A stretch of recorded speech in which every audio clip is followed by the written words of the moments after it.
The first breath is a grounding breath. Take a moment. Notice.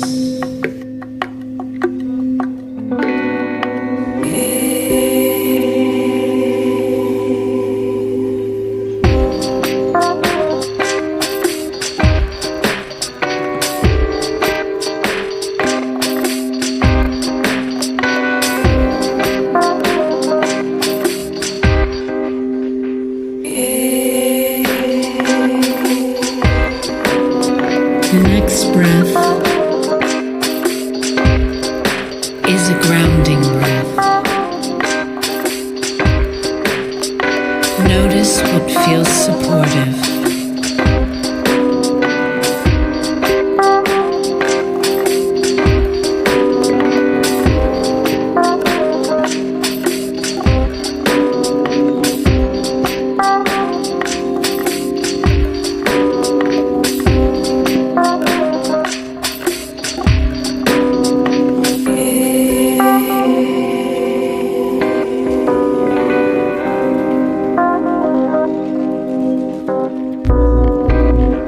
The next breath is a sounding breath.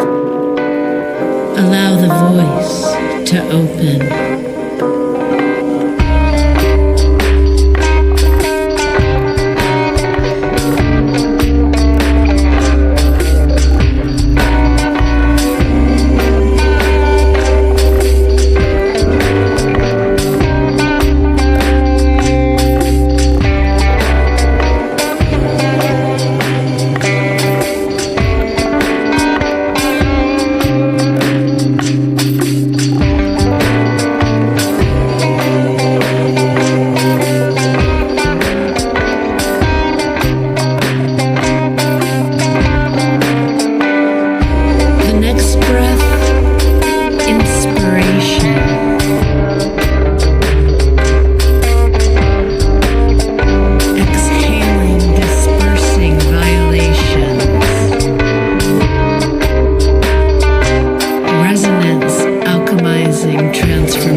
Tune in quick, Emmachev's the place. Formula Americana's here to grace. Tuesdays lighting up your drive. 16 sharp till 17 we thrive.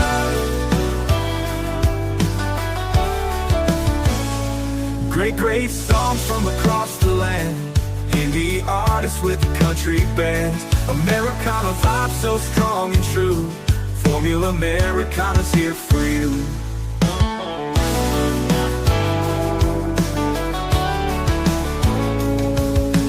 Dusty roads and city streets, every song a gem you can't beat.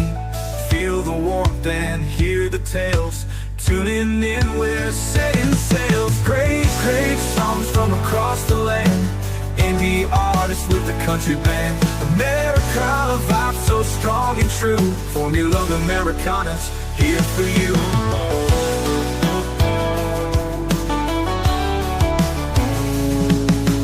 Dusty roads and city streets, every song a gem you can't beat. Feel the warmth and hear the tales. Tuning in, we're setting sails. Great, great songs from across the land. Indie artists with the country band. Americana vibe so strong and true. Formula Americana's here for you. 60 long on Emmachev waves. Indie voices, what your heart craves. Saddle up and ride along.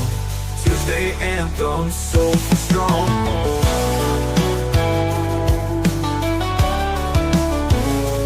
Great, great songs from across the land.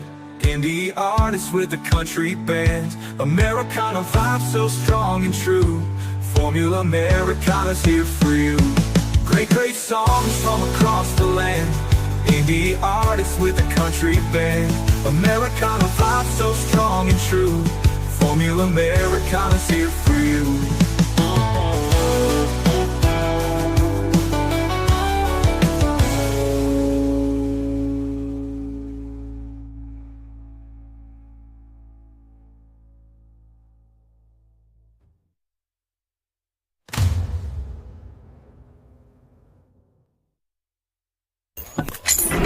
You are listening to Emmachev Radio.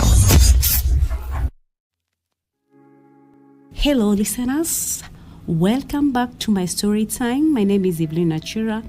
Last time I gave a story about a boy who was very merciful. Today I'm going to give a story about a family that had to walk through the deep waters. Have you ever walked through deep waters? That is the question.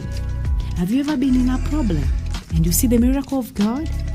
Today I have a story that I'm going to narrate about a family that trusted in God and had to testify. And the miracles had to rain. So welcome to my story. There lived a family. And this family was made up of a father, a mother, and 2 children. These people used to pray. They used to trust in their God each and every day. When they woke up in the morning, they used to dedicate their time to pray. In the afternoon, the parents had told their children to always pray anywhere they were, while in school, anywhere. So they were taught on how to remember their God. And in the evening, they used to do their worship time. They used to do their devotion, and then they prayed together. And then before they could sleep, they could also pray. So the children learned about that. So they had that the favor of God. So they trusted God fully. So one day they wanted to do their shopping, and in their area there were no things, as in they could not get the kind of shopping that they wanted, and then they had to send the father to go and do some shopping that they needed at the house. So the father, the only property that he had, or the means of transport that the father had, was only a bicycle. So the wife or the mommy had to send the daddy to cross over the river. So where they used to live, they had to cross over the river to go and do their shopping. The daddy, when I just remember, there is a place in Mombasa, and this place, when you want to cross and to go to the other side of the river, you have to board a ferry. In this ferry, people board, even their vehicles board, everything had to board for them to cross the Indian Ocean. So this is the same scenario with this family. Before they crossed to the other side to go and do their shopping, he had to use his bicycle and cross over the river. But in this particular time, there was no ferry. So there was a canal. A canal is whereby this father used to, he just boarded on a canal with his bicycle, and he crossed over the river and he went to do his shopping. So he went to the market. The mother remained behind with the children. So he did his shopping. He bought sugar. He bought flour for ugali. and he had some other vegetables. While coming back, because he was looking for these commodities and they were not easily available at the marketplace, so he took time, and it was late at around 7 p.m. in the evening. On coming back, it was somehow dark. As usual, he looked for a canoe that was just there. He entered inside. He had wrapped the flour and the flour, and the sugar in a polythene paper, then in a carton box, and then he just tied on the bicycle, and then he bought the canoe. Back home, the mother was worried. Where is our daddy? The children were worried. Where is our father? But because this is a family that trusted God, and they just knelt down and prayed for their dad. So the father, on coming back, by mistake or by accident, the canoe just slipped, and the bicycle, because it had the weight of the flour and the sugar, fell and drowned down, and it sank down deeper. And then the father was just thrown from the canoe, and the canoe just sank down to the river. So the father had to start swimming. He started swimming, and he felt that the water was overpowering him. And then he started praying. He remembered his God, as usually prays, because there is a verse in the Bible that says, I'll be with you when you walk through the waters, you'll never sink, I'll be with you. So he remembered this verse. So he just surrendered his life to God, and he started swimming without knowing where he was going. But by good luck, he found himself that he had reached at the end, at the shore, and he just stood on the side, and then he was able to come out safely, and he thanked God for that. But his bicycle, the canoe plus the other commodity that he had bought just sank like that. He just raised his voice and thanked God because he was alive. But all of his clothes were wet, but he could not mind. What was important, God had saved his life. He started walking the journey to his place. On arriving home, he knocked at the door. It was around 9 p.m. He knocked at the door. The wife opened the door. The father was wet all over. He was shaking. He was shivering because of the cold. Then the wife was, oh my God, what is not happening? The children ran, Daddy, what's not happening? He was shivering. But because the wife was so wise, she ran. She brought dry clothes. And then the daddy went, he showered, and then he changed the clothes. The wife told him, oh, first of all, have a seat, change the clothes first, and then you tell us, you narrate the story, what has happened. After that is when the daddy narrated the story, what had happened. They were so sorry. They knelt again, they prayed, and they told God, we had prayed for you, Daddy, and we continue praying for you, and we had prayed, and the God of heaven had protected you. He's the one who protected you. They thanked God for the life of their father. So early in the morning, their father woke up, and he went and reported the matter to the chief, what had happened. Maybe if he could help to get some divers to go and secure or help to see if they could get the bicycle, because it was the only source of income. Oh, the chief was so sorry, because the family was so good, and they had a very good reputation in the society, in the community. The chief ordered some men who knew how to dive, so they went to the river, and then some men volunteered and started diving to the river. So some tried and came back. They could not find the canoe, they could not find the bicycle, they could not find even the commodities. Others tried and then died inside. And then they had a voice, we can see the bicycle over there, we can see the canoe over there. And then they dived, and they had to get hold of the canoe and the bicycle. It was a miracle. The bicycle was secured, it was retrieved, and the canoe and the box, the carton that had the commodities, were safely retrieved from the river.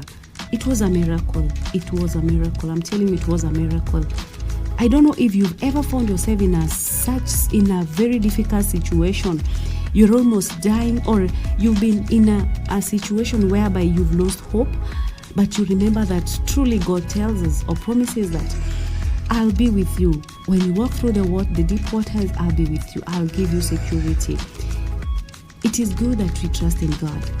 As this family always prayed in the morning, in the afternoon, in the evening, even these children were taught in Proverbs chapter 22, verse 6, the Bible teaches us that train up a child the way he should go, and when he is old, he never depart from those ways. This is the kind of teachings that these parents had to pass over to their children. And these are the kind of teachings that you're supposed to teach our children, that when we are in troubles, we need to pray, we need to call upon God. Like this family, they trusted in God and they saw a miracle. They had a good reputation in the society, in the community. And that is why even when they were faced with such a challenge, the community had to mobilize themselves and had to volunteer to help this man. The man had to get back his bicycle, which was just the main source of income. And it is a miracle that even the sugar, even the flour, because it was tightly tied in a polythene paper, it was as dry as it was bought. It was a miracle. And then this wife was so happy. She started doing her bakings, and then she sold the kind of mandazi that she made from the flour, and then she sold, and she got a lot of money, and she gave back the tithe. So we are also encouraged to give back the 10%, the tithe, unto God, for God to bless us. I hope you've enjoyed your story. Next time, bye-bye.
There was a promise made, dreamers believed, but we didn't know what we were headed toward.